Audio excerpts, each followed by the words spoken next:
Hi everyone, today we're doing a different lesson again. So it comes from Skew the Script and it's not from our packet because again, what was in our packet, it wasn't ideal for a remote setting.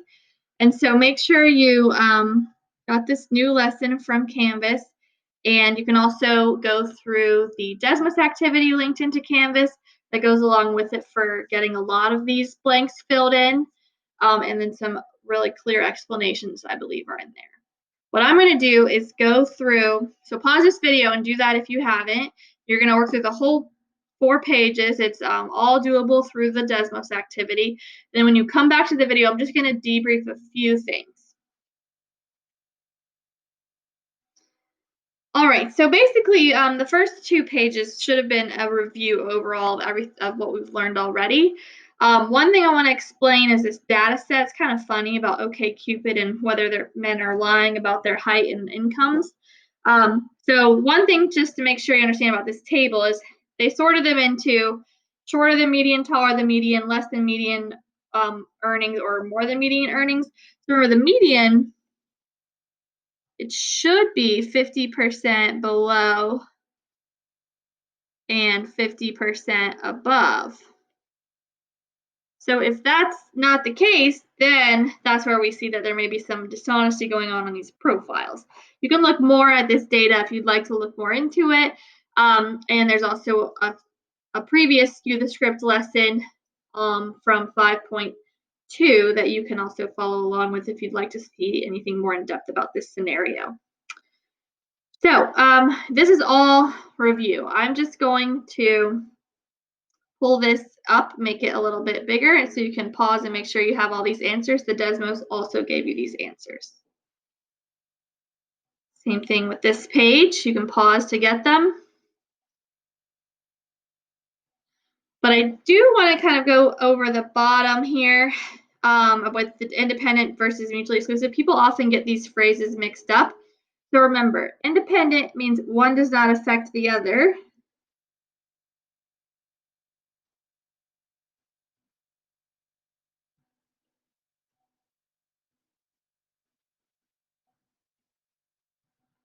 And mutually exclusive means 2 events that cannot happen at the same time.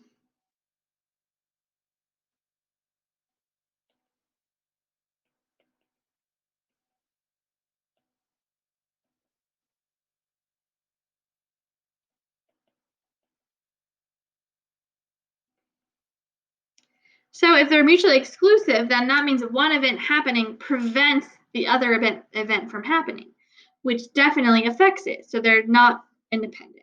So a lot of people think they mean the same thing, but this is a good example to show how they're not. If they're independent, then P of A would equal P of A given B, but they don't, so they're not independent. Hopefully that makes sense. Now, this stuff is all pretty new, and so we should have the formal multiplication rule. We're just going to kind of box this in, and then we actually already learned for independent events how that works. I do want to show you that this rule comes from something we already know. We already know this rule. So if we solve for the P of A and B, then we just multiply this across, and it gets us P of B times P of A given B. And that is the same formula. And so they equal the same thing. I know it looks a little different, but they represent the same thing. And then we also have this one, which we can manipulate to make it work out. If P of A and B equals P of A times P of B given A, for independent events, this equals P of B. That looks confusing.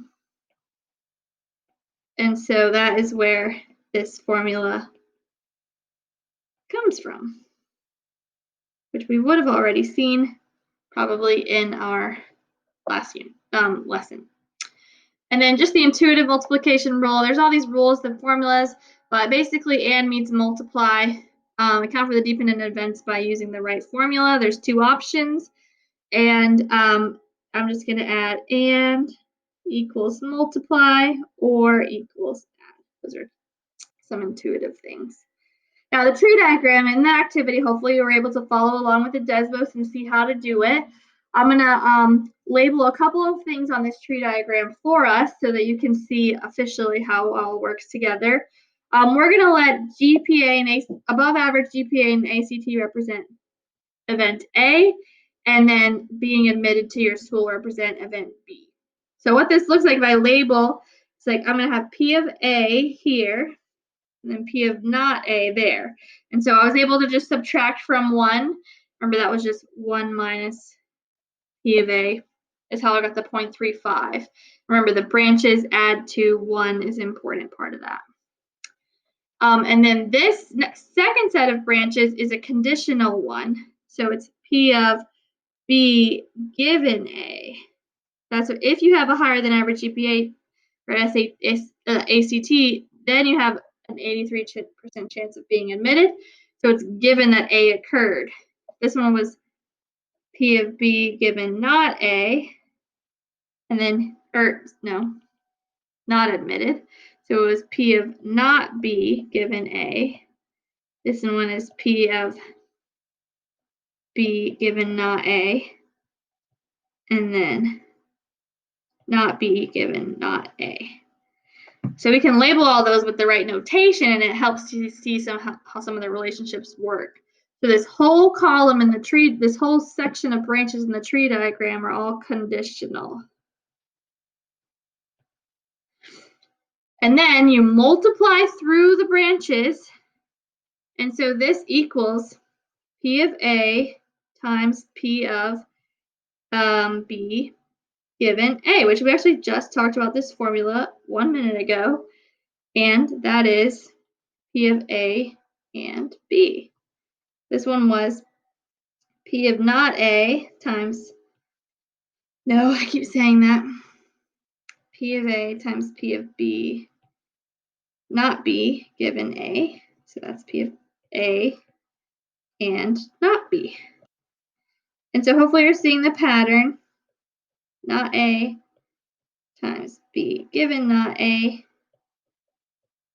And that one is B and not A, or A and not B, those are the same thing. And then here we have P of not A times P of not B given not A, which is,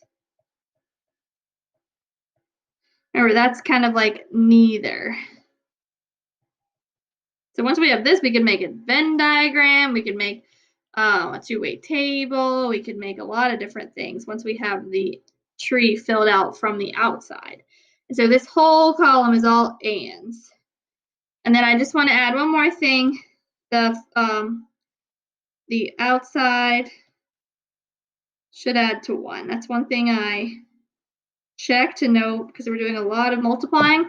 So the last thing I do to make sure I got everything right is I just go through and add up all those multiplications at the end, and I get 1. And then the rest of this all comes from the tree.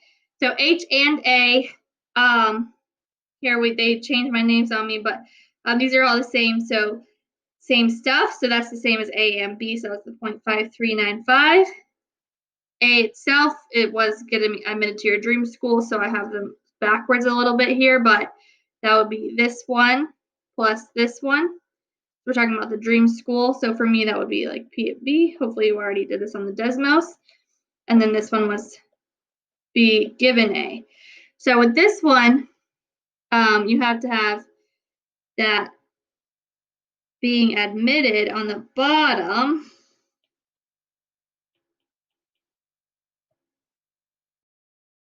And then you have higher GPA on the top and admitted. Remember the formula from up here. And so hopefully you guys saw that in the Desmos and you were able to get those answers. Here we just had some intuitive rules. I just want to show you where everything kind of comes from. So first, we're looking at these 5 intuitive rules. We have the complement rule, or means add, but make sure you don't add anything twice. Given means divide, and means multiply, but make sure you use the right formula. And then anything that's at least 1, it's always easier to do 1 minus none. So those are some just intuitive rules that you can use. These on the right are the formulas that you get on your AP exam. So remember, this is or, and this is and this little guy is not. And then a couple of things can come from this. So if we have mutually exclusive,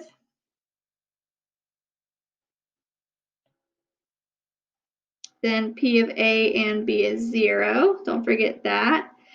And then if we have independent, then P of A given B equals P of A.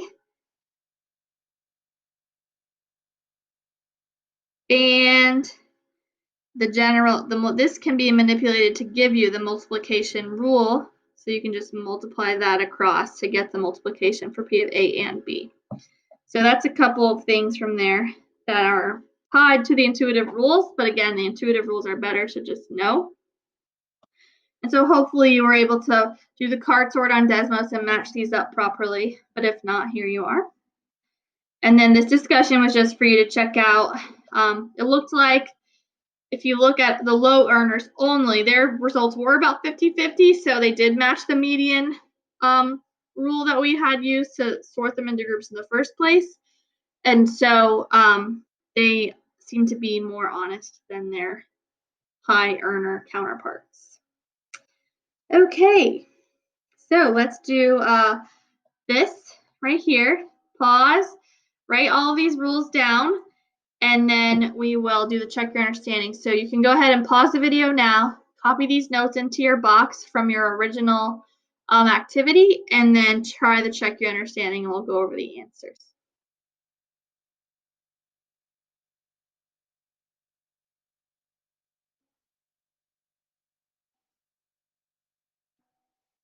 Okay, so give the check your understanding a try if you haven't, and then we're gonna show you the answers here. Now, I don't want you to get always so complicated on the tree diagram as I did in the notes. So this is just what one looks like. I do want you to always multiply through the branches.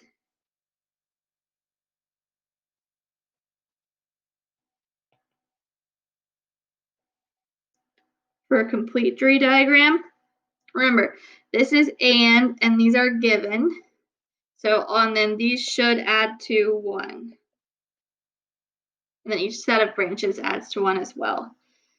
So then just so you see where everything comes from, I'm going to use purple here. P of T, there's a T here and a T here. And so that's where those two numbers, and it's just, you can have a tablet from California or from Texas, and so the or is where we add. And then given that someone, and so I can just show the formula for this.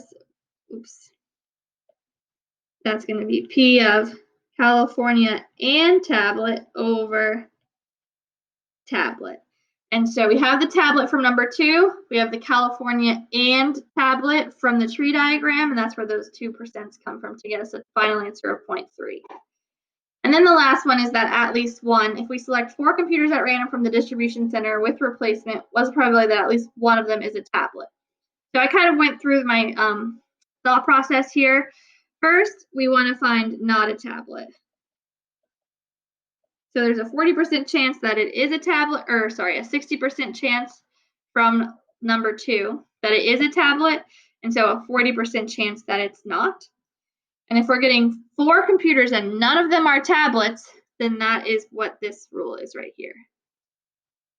0.4 to the 4th, because it's like 0.4 times 0.4 times 0.4 times 0.4, and the with replacement means independent. Actually, I want to write that last thing in red. So it's like a note. And so that's why I'm just doing P tablet times tablet times, or not tablet times not tablet times not tablet times not tablet. And 1 minus that will get, that's a much faster way than trying to think of all the other outcomes. So here's the overall answers. Make sure you email with any questions, and thank you so much. Have a great day.